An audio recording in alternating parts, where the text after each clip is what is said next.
Sobat Maestro, sesaat lagi Anda akan mendengarkan Blog Airtime bersama Ibu Esther Parta Laksana. Selamat mendengarkan. Shalom Sobat Maestro, selamat malam. Puji Tuhan ya, malam ini saya Esther kembali hadir dan melayani melalui Radio Maestro dalam acara Malam Teduh 15 menit yang membawa perubahan. Nah, Sobat Maestro, mari kita siapkan hati dan pikiran kita untuk kita bisa fokus dengan apa yang mau Tuhan nyatakan malam ini. Tapi sebelum kita dengarkan ya, mari kita satukan hati terlebih dahulu di dalam doa. Mari kita berdoa.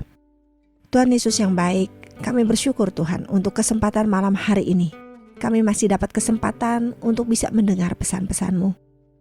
Biar apa yang kami terima malam hari ini Tuhan dapat membawa kami ke dalam perubahan hidup seperti apa yang Engkau kehendaki atas setiap kami.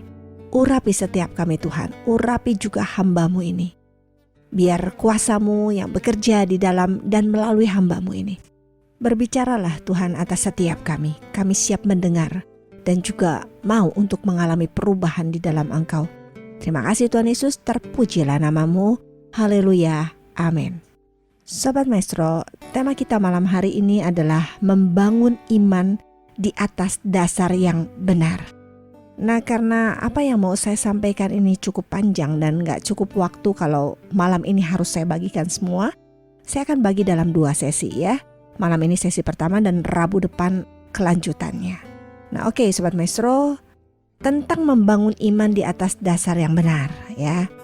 Nah, hari-hari ini mungkin kita banyak mendengar tentang orang-orang yang karena masalah atau karena pergumulan yang lagi dialaminya gitu, mereka malah meninggalkan Tuhan, Sobat Maestro. Karena apapun juga itu dapat membuat seseorang lemah imannya.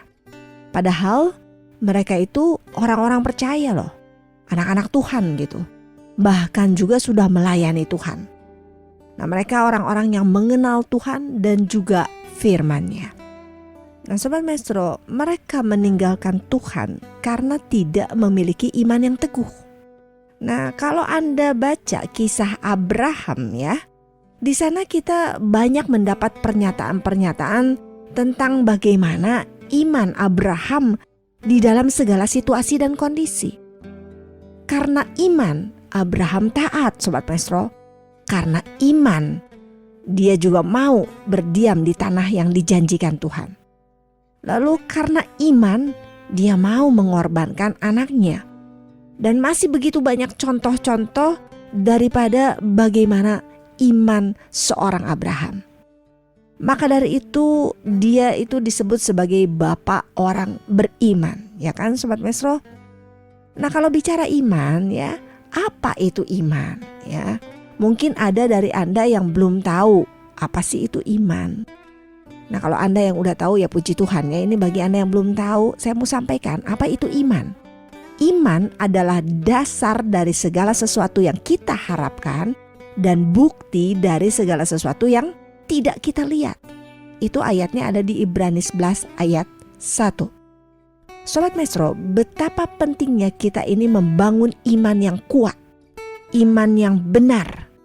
Nah, iman yang benar itu didasarkan pada apa? Pada firman Tuhan. Nah, ini semua bukan untuk meraih hal-hal duniawi ya, tapi untuk mentaati apa yang Tuhan kehendaki atas hidup kita. Amin. Sobat Maestro, kita tadi udah belajar dari iman Abraham. Ya, di awal saya sudah sampaikan tentang hal ini. Nah, kalau Anda baca kisah Daud ya di Alkitab, ini Anda juga bisa belajar bagaimana kehidupan seorang Daud. Nah, kita bisa belajar bahwa Daud menunjukkan pada kita bahwa sewaktu rintangan-rintangan menghadang hidupnya dan sewaktu rintangan-rintangan juga menghadang hidup kita merasa sangat kewalahan, kita merasa sangat ketakutan, khawatir, terus apalagi bingung dan sebagainya gitu. Hanya satu hal yang terpenting yang dapat kita lakukan yaitu apa? Yaitu mengingat apa yang paling nyata. Tentang apa? Tentang karakter, tentang kuasa, dan tentang kebesaran Tuhan. Amin. Kita harus mengutamakan yang utama. dan kita harus fokus kepada Tuhan, bukan fokus pada masalah kita. Masalah di sekeliling kita yang kita alami itu harus dipahami bahwa siapa sesungguhnya gitu Allah kita melalui masalah yang kita alami. Dan apa tujuannya, tujuan Tuhannya saat ini terhadap kita melalui apa yang kita alami. Dengan kata lain Sobat Maestro, iman yang mengalahkan ketakutan. Iman yang mengalahkan kekhawatiran kita, amin. Sobat Maestro, kalau kita membaca Alkitab ya, di sana itu begitu banyak tentang prinsip-prinsip kehidupan, amin. Kita bisa melihat betapa besarnya hikmat, kekuasaan, dan penghiburan dari wahyu Allah ini sendiri. Semua ini ada di Alkitab, Sobat Maestro. Dan hal ini dapat membangkitkan, dapat membangun iman kita di atas dasar yang benar, amin. Pertanyaan saya sekarang ya Sobat Maestro adalah, apakah Anda ini suka baca Alkitab atau enggak gitu? Baca Alkitab dan merenungkannya. Nah, Anda bisa jawab sendiri pertanyaan dari saya ini, oke Sobat Maestro? Anda sendiri yang tahu apa Anda suka baca Alkitab, merenungkan Alkitab atau enggak gitu.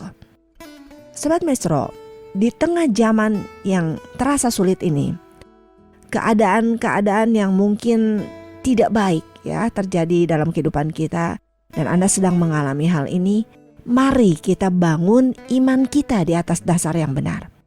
Jangan membangun hidup kita dengan hal-hal yang tidak berguna, Sobat Maestro. Hal-hal yang sia-sia, jangan. Kita harus malah membangun iman kita dalam keadaan situasi yang mungkin saat ini nampak sulit sedang Anda alami. Dalam Lukas 18 ayat 8b, Yesus berkata, "Akan tetapi jika Anak Manusia itu datang, adakah ia mendapati iman di bumi?" Nah, perkataan Yesus ini Sobat Maestro mengingatkan kita semua supaya kita sebagai anak-anaknya yang sedang menantikan kedatangannya bisa sungguh-sungguh memperhatikan kualitas iman kita, amin. Kita harus perhatikan gimana kualitas iman kita. Keberadaan iman ini sangat penting Sobat Maestro. Karena apa? Karena firman Tuhan mengatakan bahwa tanpa iman tidak mungkin orang berkenan kepada Allah. Ada ayatnya? Ada Sobat Maestro. Ibrani 11 ayat 6a. Anda catat dulu, nanti Anda baca ya. Nah, iman bukan sekedar pengakuan, cuma ucapan doang gitu. Oh, saya orang beriman. Oh, saya ngaku saya orang beriman gitu. Iman bukan sekedar ngomong. Iman bukan sekedar pengakuan. Iya, kita harus mengaku, kita harus ngomong, kita punya iman. Tapi juga kita harus sertai dengan tindakan iman. Karena iman tanpa perbuatan itu semua mati Sobat Maestro. Jadi iman itu harus disertai dengan tindakan iman. Langkah iman ya. Nah Sobat Maestro, bagaimana supaya kita dapat membangun iman kita? Atau supaya iman kita ini terbangun gitu ya, supaya kita memiliki iman yang teguh saat ini. Nah ada beberapa yang mau saya sampaikan ya, karena gak cukup waktu saya akan sampaikan satu dulu, nanti nyambung ke Rabu depan ya. Yang pertama adalah iman datang dari mempercayai firman Tuhan, amin. Sobat Maestro, kita harus mendalami Alkitab dan mempercayai kebenarannya, amin.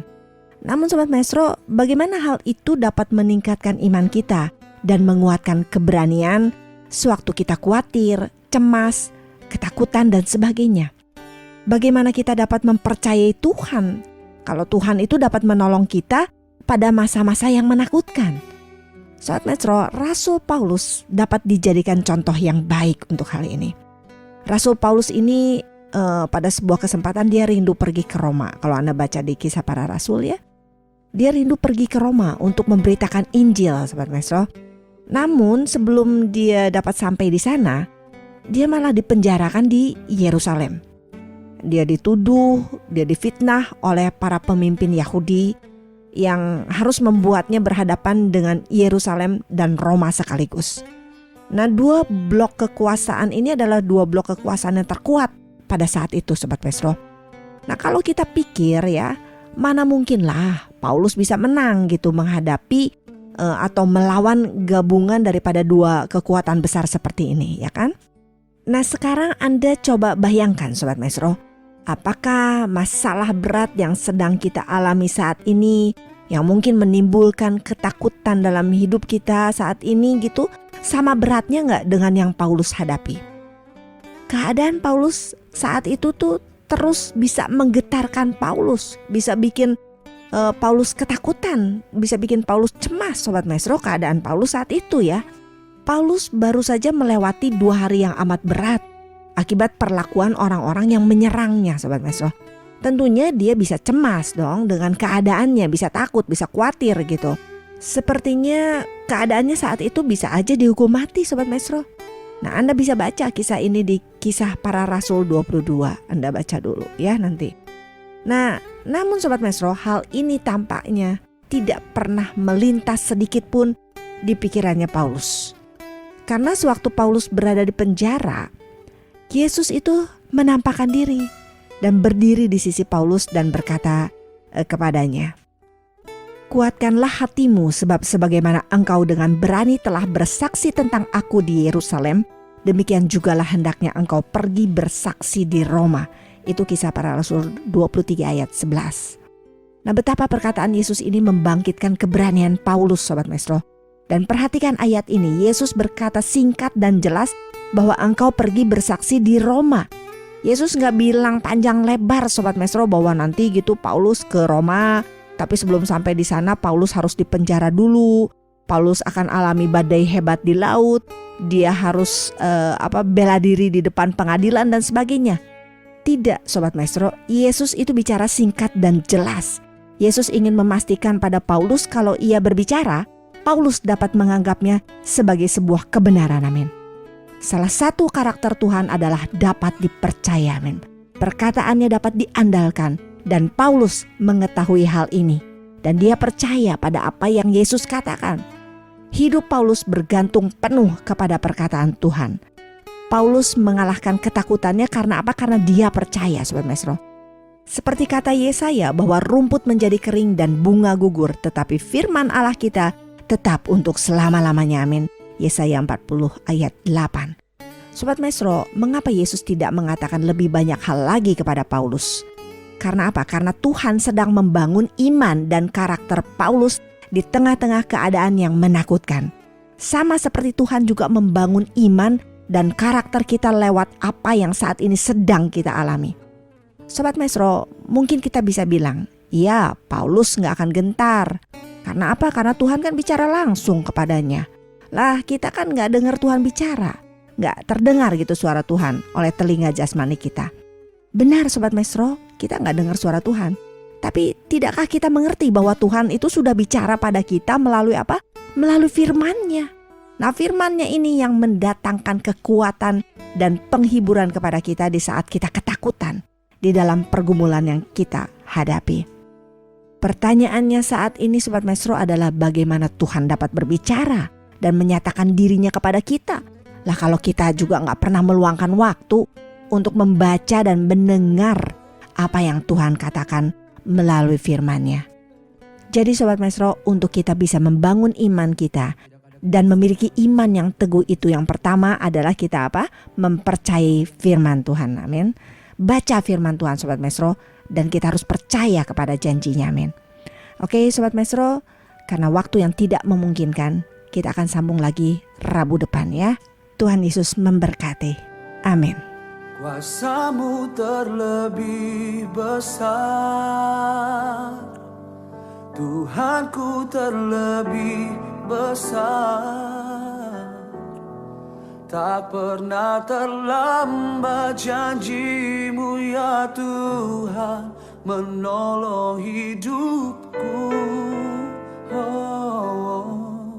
Kuasa-Mu terlebih besar, Tuhanku terlebih besar.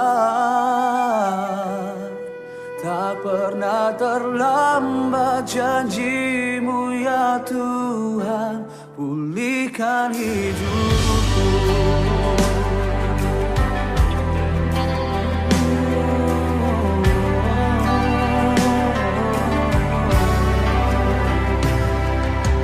Hanya Kau Tuhan. Tuhan Yesus, terima kasih Tuhan untuk iman yang kami miliki saat ini.